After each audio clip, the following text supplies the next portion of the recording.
మరిగే నీళ్ళలో మిగిలిన అన్నం వేసి చేసిన ఈ రెసిపీ చాలా రుచిగా చాలా టేస్ట్గా అయితే ఉంటుందండి. ఈ రెసిపీ వచ్చేసి ఇంటిల్లిపాది అందరికీ నచ్చుతుంది. అంత టేస్ట్గా అంత సాఫ్ట్గా అయితే ఉంటాయండి. ఇంకెందుకు ఫ్రెండ్స్ ఆలస్యం, ఎలా చేయాలో ఏంటో అనేది వీడియోలోకి అయితే వెళ్ళిపోయి చూద్దామా. మరి ఇంకా ఒక బౌల్ తీసుకొని అందులోకి మరిగే నీళ్ళు అయితే వేసుకోవాలండి. ఒక చిన్న బౌల్ నిండా, నేను తీసుకునే క్వాంటిటీకి ఈ కప్పు నిండా అయితే మరిగే నీళ్ళు అయితే తీసుకున్నాను. మీరు క్వాంటిటీ పెంచుకుంటే వాటర్ కూడా పెంచుకోవాలి. ఇంకా ఇప్పుడు ఇందులోకి రుచికి తగినంత సాల్ట్ కూడా వేసుకుందాం. ఇప్పుడు సాల్ట్ వేసుకున్న తర్వాత ఒకసారి బాగా కలిపేసుకుందాం కరిగిపోయే వరకు. నేను ఇంకా ఇక్కడ సాల్ట్ అయితే కరిగింది కదా, ఇప్పుడు ఒక కప్పు రైస్ అయితే వేసుకుంటున్నాను. నేను ఇక్కడ మిగిలిన అన్నం అయితే వేసుకున్నాను కాబట్టి ఇంకా మరిగే నీళ్ళు అయితే వేసుకున్నాను. మీరు ఫ్రెష్ అయితే ఇంకా వాటర్ అయితే అవసరం లేదండి. ఇలా అన్నం వేసి బాగా కలిపేసుకుందాం ఒకసారి. ఈ వేడికి మనకు బాగా ఇదైపోతుంది సాఫ్ట్గా అన్నం అనేది. ఇంకా ఇప్పుడు ఒక జార్ అయితే తీసుకొని ఇలా కలుపుకున్నాం కదా, ఈ అన్నాన్ని జార్లోకి అయితే వేసుకోవాలి. ఇంకా ఇప్పుడు మూత పెట్టేసుకొని స్మూత్గా గ్రైండ్ చేసుకోవాలి. ఇంకా గ్రైండ్ చేసుకున్న తర్వాత ఈ పేస్ట్ని అయితే ఒక బౌల్ తీసుకొని అందులోకి అయితే వేసుకుంటున్నా. పేస్ట్ని అయితే నేను ఇక్కడ ఒక కప్పు పిండిని అయితే వేసుకుంటున్నాను. అలాగే ఒక స్పూన్ ఆయిల్ కూడా వేసుకోవాలి. ఇంకా వేసుకున్న తర్వాత పిండి మొత్తాన్ని బాగా కలిపేసుకుందాం. నేను ఇక్కడ తీసుకున్న క్వాంటిటీకి ఒక కప్పు పిండి అయితే తీసుకున్నాను. మీకు వాటర్ ఏమైనా తక్కువ అనిపిస్తుంటే మనం మరిగే నీళ్ళు అయితే కాచింటాం కదా, ఆ నీళ్ళను ఒక 2 స్పూన్ల దాకా వేసుకొని బాగా కలిపేసుకోవాలి. సాఫ్ట్ వచ్చే వరకు అయితే పిండి, మనకు చపాతీ పిండి ఎలా ఉంటుందో సేమ్ అలా వచ్చే వరకు అయితే పిండిని అయితే తడిపేసుకోవాలి. ఇంకా కొంచెం ఆయిల్ అయితే వేసుకొని పిండి మొత్తాన్ని బాగా సెట్ చేసుకుందాం. ఇంకా పిండిని అయితే ఇలా సాఫ్ట్ వచ్చే వరకు అయితే బాగా కలిపేసుకోవాలి. ఇంకా ఇప్పుడు ప్లేట్ అయితే పెట్టేసుకొని ఒక 10 నిమిషాలు అయితే పక్కన పెట్టేసుకోవాలి. ఇంకా చిన్న బౌల్ తీసుకొని ఒక 2 స్పూన్లు మైదా అయితే వేసుకున్నాను. ఇప్పుడు ఇందులోకి ఆయిల్ కూడా వేసుకోవాలి. ఇలా ఆయిల్ వేసుకొని బాగా కలుపుకుందాం. ఇలా మనకు ఒక పేస్ట్ లాగా తయారవ్వాలి. ఇది చూడండి, ఇక్కడ చూపిస్తున్నాం కదా, ఈ విధంగా అయితే ఉండాలి. ఇంకా ఇప్పుడు దీన్ని పక్కన పెట్టేసుకుందాం. ఇంక ఇప్పుడు ఒక 10 నిమిషాల తర్వాత అయితే పిండిని అయితే చూపిస్తున్నాం. చూడండి, బాగా చాలా సాఫ్ట్గా నానిపోయింది పిండి అయితే మనకు. ఇలా బాగా ఒకసారి కలిపేసుకుందాం. ఇలా ప్రెస్ చేస్తూ ఇలా బాగా కలిపేసుకోవాలి. ఇలా ఒకసారి బాగా కలిపేసుకున్న తర్వాత మనకు ఏ సైజు కావాలో ఆ సైజు పిండి ముద్దనైతే తీసుకోవాలి. ఇక్కడ నేను ఈ సైజు అయితే తీసుకుంటున్నాను.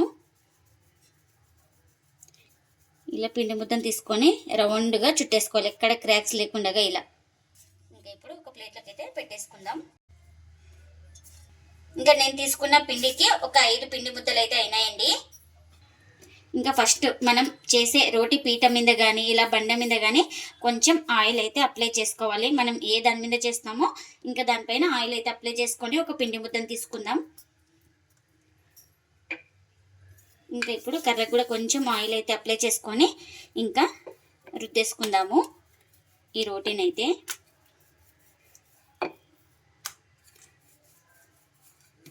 బాగా పల్చాగా రుద్దుకోవాలి, ఎంత వీలైతే అంత.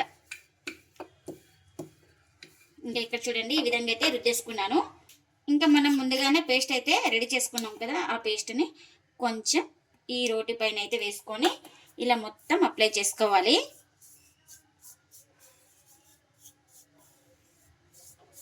ఇలా మొత్తం అప్లై చేసుకున్న తర్వాత ఇప్పుడు నేను ఇక్కడ చూపిస్తున్నాను కదా, వీడియోలో చూపిస్తున్నట్టుగా ఇలా ఫోల్డింగ్ అయితే చేసుకోవాలి. ఇక్కడ ఫోల్డింగ్ చేసుకున్న తర్వాత కూడా కొంచెం పిండిని అయితే అప్లై చేసుకుందాం. మళ్ళీ ఇలా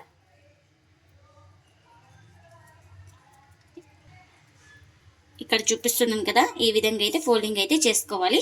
మళ్ళీ ఇటు ఇలా కొంచెం లైట్గా ప్రెస్ చేసుకోవాలి. ఇంకా ఇదైతే రెడీ అయిపోయింది కదా మనకు. ఇంకా దీన్ని పక్కన పెట్టేసుకుందాం. ఇంకా మరొకటి అయితే రోటీ అయితే రుద్దుతున్నాను. మనకు వీలైనంతగా పల్చాగా రుద్దుకోవాలి ఈ రోటీని. ఇలా రుద్దేసుకున్న తర్వాత ఇంకా ఈ పేస్ట్ని అయితే వేసుకొని రోటీ మొత్తం అప్లై చేసుకుందాం. ఇలా అప్లై చేసుకొని ఫోల్డింగ్ చేయడం వల్ల మనకు ఈ రోటీ అనేది పొరలు వచ్చేస్తుందండి. ఇలా ఇక్కడ కూడా అప్లై చేసుకోవాలి ఈ పేస్ట్ని అయితే. నేను ఇక్కడ వీడియోలో ఎలా ఫోల్డింగ్ చేస్తున్నా సేమ్ అలానే చేసుకోవాలి. ఇలా కొంచెం ఫోల్డింగ్ చేసుకొని ఇలా ప్రెస్ చేసుకుందాం. ఇంకా ఎన్ని అయితే అన్ని సేమ్ ఇలానే ఫోల్డింగ్ చేసుకోవాలి. ఇంకా ఇలా చేసుకున్న దాన్ని ఒక పిండి ముద్ద తీసుకొని కొంచెం ఆయిల్ అయితే అప్లై చేసుకుంటున్నాను బండకు. ఇలా రుద్దేసుకోవాలి.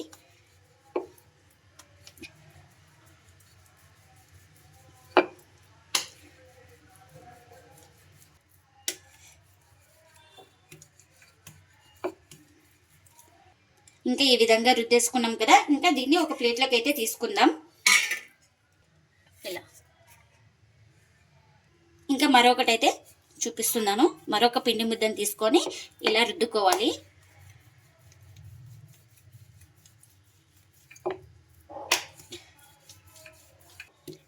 ఇదే షేప్ అని లేదండి, మీరు ఇష్టం వచ్చినట్లు రుద్దుకోవచ్చు. మనకు ఇలా చేసుకోవడం వల్ల పొరలుగా వచ్చేస్తుందండి ఈ పరోటా అనేది. మనకు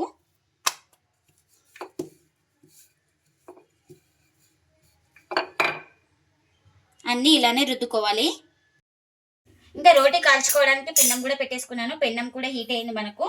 ఇంకా రోటీ చేసుకున్నాం కదా, ఒకటి పెన్నం పైన అయితే వేసుకుంటున్నాను. ఇంకా ఒక సైడ్ కాలిన తర్వాత మరోవైపు అయితే ఇలా టర్న్ చేసుకోవాలి. ఇలా టర్న్ చేసుకొని ఆయిల్ అయితే అప్లై చేసుకుందాం. మీరు కావాలంటే ఆయిల్ ప్లేస్లో బటర్ కానీ గీ కానీ ఏదైనా అప్లై చేసుకోవచ్చండి. చాలా టేస్ట్గా అయితే ఉంటుంది. ఇంకా మాకు ఆయిలే వద్దనుకునే వాళ్ళు ఇలానే ఒట్టిగా కాల్చుకున్న టేస్ట్ అయితే చాలా బాగుంటుంది. ఇంకా ఇలా కొంచెం తిప్పేసుకున్న తర్వాత మళ్ళీ తిప్పిన తర్వాత కూడా ఆయిల్ అయితే అప్లై చేసుకోవాలి. ఇలా బాగా ప్రెస్ చేసుకుంటూ రెండు వైపులా బాగా కాల్చుకోవాలి. అప్పుడే మనకు లోపల దాకా బాగా కాలుతుందండి ఈ రోటీ అనేది.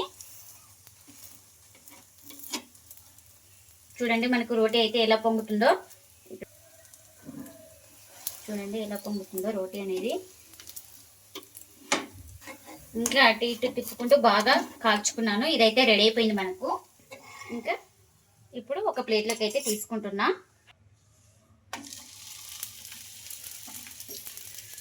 ఇంకా ఇప్పుడు ఇలా ఒక సైడ్ అయితే టర్న్ చేసుకున్న తర్వాత ఆయిల్ అయితే అప్లై చేసుకోవాలి. ఈ రోటీకి కొంచెం ఆయిల్ ఎక్కువగానే పడుతుందండి. ఆయిల్ ఇష్టం లేని వాళ్ళు ఆయిల్ వేసుకోకుండా కూడా కాల్చుకోవచ్చు ఈ రోటీని అయితే.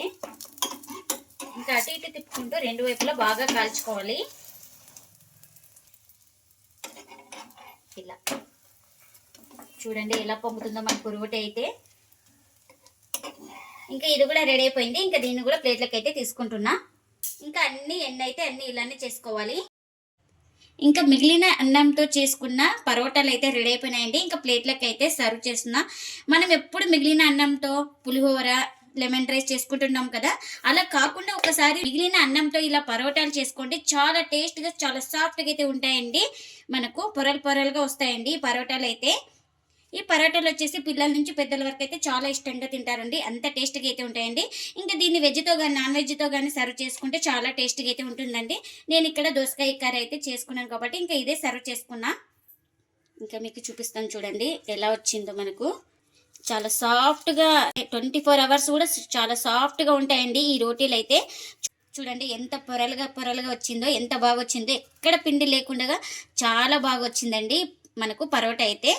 మీరు కూడా తప్పకుండా ఒకసారి ఇలా ట్రై చేయండి. మీకు ఇలా వచ్చిందో కామెంట్ అయితే చేయండి ఫ్రెండ్స్. ఇదండి ఇవాళ బ్లాగ్. ఈ వీడియో కనుక నచ్చితే ప్లీజ్ లైక్ చేయండి, షేర్ చేయండి, కామెంట్ చేయండి. అలాగే లైక్ చేసి సపోర్ట్ చేయండి friends. Thanks for watching. Bye bye.